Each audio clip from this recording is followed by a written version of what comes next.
our problems are not because of fucking Muslims. They want to paint it like that. In America, we don't have a fucking Muslim problem. We have a Jewish supremacy problem. And I think people need to wake the fuck up to that. What we need to do is remove this Jewish supremacy from our country. We need to remove Israel's control of America. That is the crux of the issue. These are people that are keeping Israel Jewish. These are people that believe that Jews are better than everybody else. Dan Bilzerian just said something to Sneako that completely derailed the conversation, and it's one of those moments that makes the room go quiet. What he puts forward is blunt, unsettling, and far more layered than Sneako seemed prepared for. This isn't shock for the sake of shock. It's the kind of statement that forces the discussion into territory most people avoid. Before I share my own take, you need to see how this exchange actually unfolds. Do not skip ahead, because the final moments change how everything before it should be understood. Context is doing all the heavy lifting here. Quickly, let me know in the comments where you're watching from. I always like seeing how far these clips reach. If you want more breakdowns that actually analyze what's happening instead of reacting on autopilot, hit like, subscribe, and let's get into it. It's literally been ruled a genocide by, the International Committee for Genocide or whatever, like the scholars, they all ruled that it was a genocide. I mean, every single person in the world is figuring out what's going on, and we are just being dragged along as a puppet for this genocidal country that just wants to steal more land, which, by the way, is like completely illegal. Like, you can't steal land anymore. We have the UN, like there's the Geneva Conventions, like we put things in place to where, countries just cannot steal land anymore. And that's literally what they're doing on the West Bank. That's what they're doing today in Gaza. They just invaded Gaza.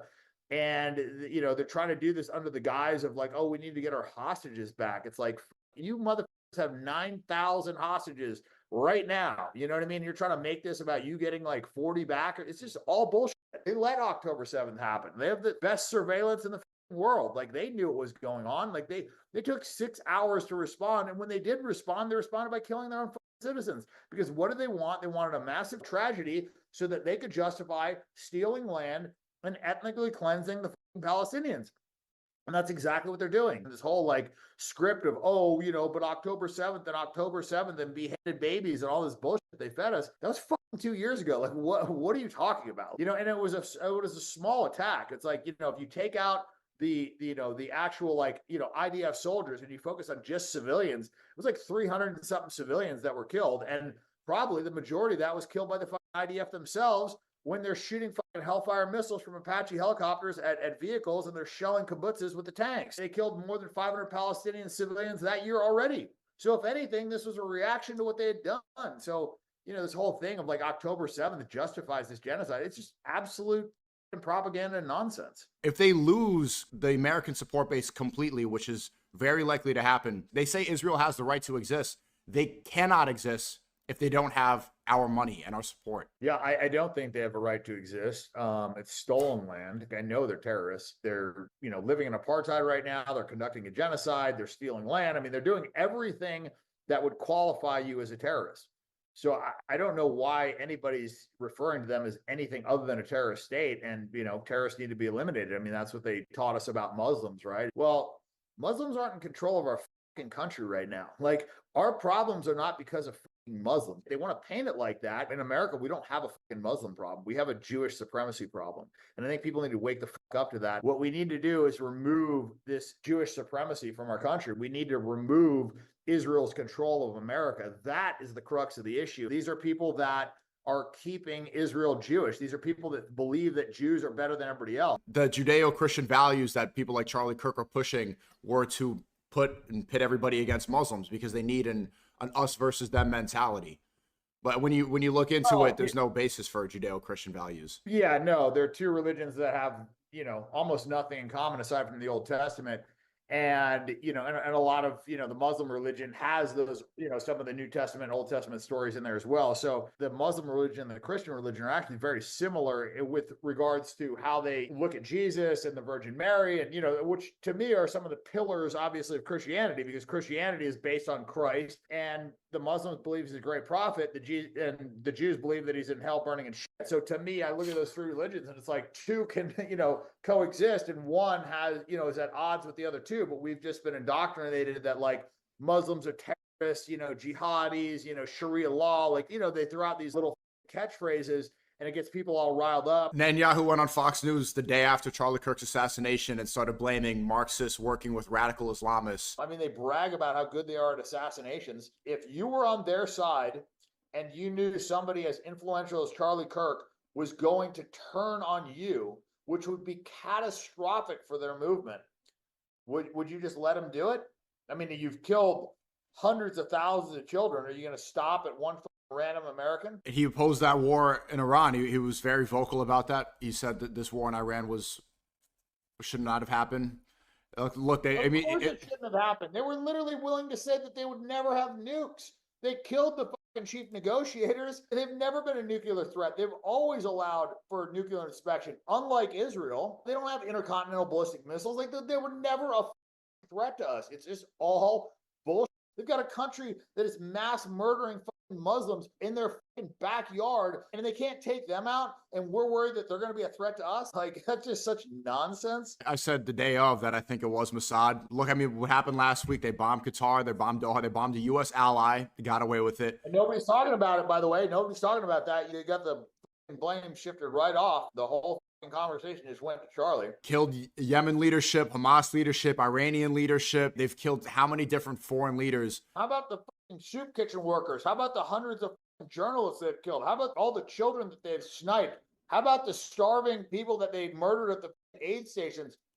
How about the ambulance workers they gunned down? How about Hind Rajab? I mean, you want them to keep going? These are people that they had no motive to kill. You're going to tell me they're not going to kill somebody that could be detrimental to their regime? Like, yeah, right. I don't think there's a need for increased censorship. I don't think that we should be doxing people no matter what they say about Charlie Kirk. People are entitled to react however they want to react. Encouraging violence obviously is wrong, but to celebrate somebody's death, that's not illegal. If Bibi Netanyahu got killed tomorrow, I'd be doing fucking cartwheels and jumping jacks in my fucking house. I get a cake to celebrate. I was supposed to debate Tommy Robinson, but he backed out of that. He's a super anti-Muslim, and I think he's going to have a harder time debating me because I think he's used to debating Muslims, and when he debates a Muslim, they've had a lot of, issues over there, but that to me is more of an immigration poverty issue, and they paint it as a Muslim issue. Some of these people that, are coming in, they happen to be Muslim because they're, a quarter of the fucking globe, so statistically, you're going to have a decent amount of Muslims. These Jews want to paint it as a Muslim problem, and it's really an immigration problem. And if you look at all the NGOs that are pushing these open borders, many of them are, Jewish run or Jewish funded. I think that Christians and Muslims need to unite. Yeah, Tommy Robinson, I think we were supposed to set up that debate. It was Aiden and I setting it up with you last year, and something happened. I think he backed out, or maybe he was afraid. If Tommy Robinson would speak to somebody like you, his whole MO would get exposed. He's not really anti-immigration. He said publicly he likes Indian immigrants. He is clearly a big supporter of Israel. I mean, even Piers Morgan has flip-flopped on it. Yeah, he completely changed his mind. He's now saying it's ethnic cleansing. I don't know what made him shift. He's losing his base. He's losing his fucking base. Everybody knows that he's full of shit. He realizes, he could have all the fucking donors in the world, but if his audience turns on him and they all fucking hate him, nobody's going to listen to him. And so that's why he's doing it. He's not doing it because it's some moral obligation. He's had this information for a fucking year and a half. He knows what's going on. He's just doing that because it's become so unpopular. There's no defense of their actions. Tucker Carlson was pushing for the Iraq war for 3 decades, and now he's saying that 9/11 was Israel on Piers Morgan. So all these talking heads that were so pro-Zionist and pro-Jewish for so long, now that they see that they can't have any sort of viewers without pushing back a little bit, they shift. I don't find it genuine at all either. Israel is panicking right now because they are losing everybody. To have Netanyahu go on the Nelk boys, that is a Hail Mary. That is we got to do whatever we possibly can do, and that's totally backfired on him. And I'm glad to see it. Bassem knocked it out of the park, and the rebuttal that was more valuable to me than whatever Netanyahu's propaganda speech was prior to that. So I think it was actually a net negative for Israel. And I think that's what they're finding is all these shows, unless they have somebody that's completely controlled, is going to be a net negative for them. They've totally lost control of the narrative and they're not getting it back. We're very clearly under occupation, and our tax dollars are being spent on genociding people under the justification of the hostages. Everyone's sick of it. Everyone's waking up, and Israel's realizing the only support base they have are Americans. Nobody else in the world likes Israel. There's not one country that is supportive and is giving them this amount of military aid, and that is keeping their narrative alive. They tried last second with Nelk Boys. They even tried with PBD. That one was confusing. I thought PBD had some sort of backbone, but that made me lose respect. They have 250 U.S. politicians taking a picture in Israel right now while they give $650 million to Israel military aid, and Marco Rubio signs legislation to ban you from the U.S. if you criticize Israel. That's insanity, right? And so if you're a small group and you have a disproportionate amount of power, you're going to want the large group as divided as humanly possible, especially if you are, funding a genocide, if you are, blackmailed, if you're committing treason, if you're doing all the things that these people are doing right now, you're going to want people as distracted and divided as humanly possible. And that's what we have right now. We have massive division. The fact that all of our congressmen are over there, they're kissing the wall, they have to hide their crosses, they're wearing those stupid little hats. And not only are they stealing from us by giving our money away to these parasites, but they're also sucking the value out of the dollar by the day by just printing more and more. Like how the fuck is there a private bank that could just print US dollars and then decide what interest rate they want to charge our government? What a scam that is. That's devaluing everything that you own in the world. That's devaluing your house, your stocks, everything. That's stealing from you on a whole different level, which is what these Jews are doing. Then Muslims and Christians need to unite. This whole blind, unabashed support of Israel is something that everybody can recognize a problem. And until we solve that, until we solve the fact that our government is compromised, like the rest of this stuff is irrelevant. Is Trump completely, so is he capable of steering this country in the right direction?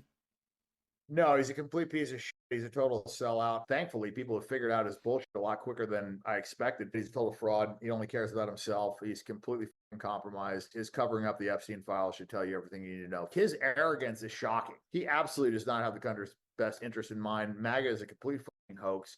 This is make Israel great again. It has nothing to do with America. And, he's been a complete disaster. It's obviously, because of this Jewish supremacy that, he's in on and, won't say a word about. What's the likelihood that Trump himself is compromised on the Epstein Island, that he's blackmailed? I mean, he's in the files. That's come out. I don't think that anybody debates that. But whether he's compromised because of that or because, they've got, because they bailed him out or he was in debt or they could send him to prison or they have, a tape of him fucking a little boy or because, a lot of the donors he's protecting. I don't know what the reason is, but he's unequivocally compromised. It's not a maybe, it's 100%. Right now they're taking Gaza, it's just like distraction.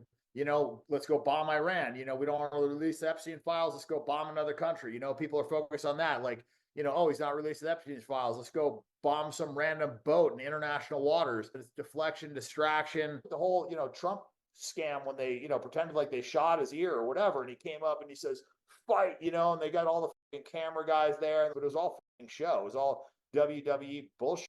And if you look at how bad they scripted it, like who the fuck gets shot and comes up and says, fight, it's like the cheesiest, gayest fucking thing I would ever come up with. Like, look, if he had a gun, there was somebody that shot at him, he came up with shot back, that's a whole different fucking animal. But coming up and yelling fight when there's an active shooter and you don't have a gun, like, what the what fight who, dumbass? Like, what do you want the crowd to go run after this fucking guy unarmed? Like, it's just the dumbest thing I've ever heard. And the Secret Service allowed him to do it, and he came up with the blood on the ear, but he's got no fucking scar, and then the perfect picture with the fucking flag in the background. Like, come on, dude.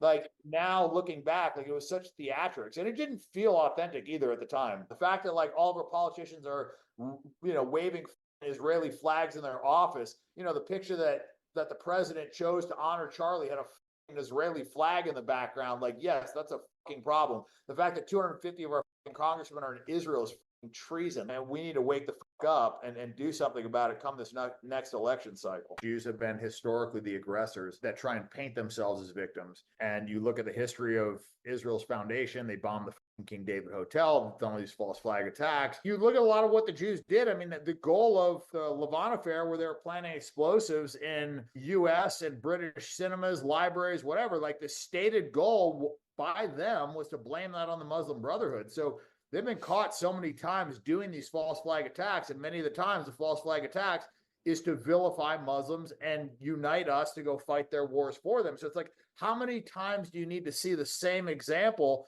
to start recognizing the pattern? It's like these people have done this so many fucking times.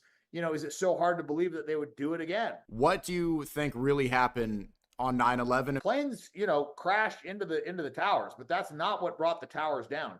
Building 7 wasn't touched. Building 7 fell, and it fell hours afterwards. And by the way, the BBC announced it 30 minutes before it fell. They announced that it had already fallen. That's a little strange. On live television, they announced that Building 7 fell. Building 7 wasn't even hit, and then 30 minutes later it falls. Like, a controlled demolition takes a while, and you have to plant the explosives in there, and it's a whole thing. Well, there was Israeli art students that were having access to the World Trade Center for like over a month prior to it going down. Who benefited from, the Twin Towers going down? Israel, because we went and fought their wars.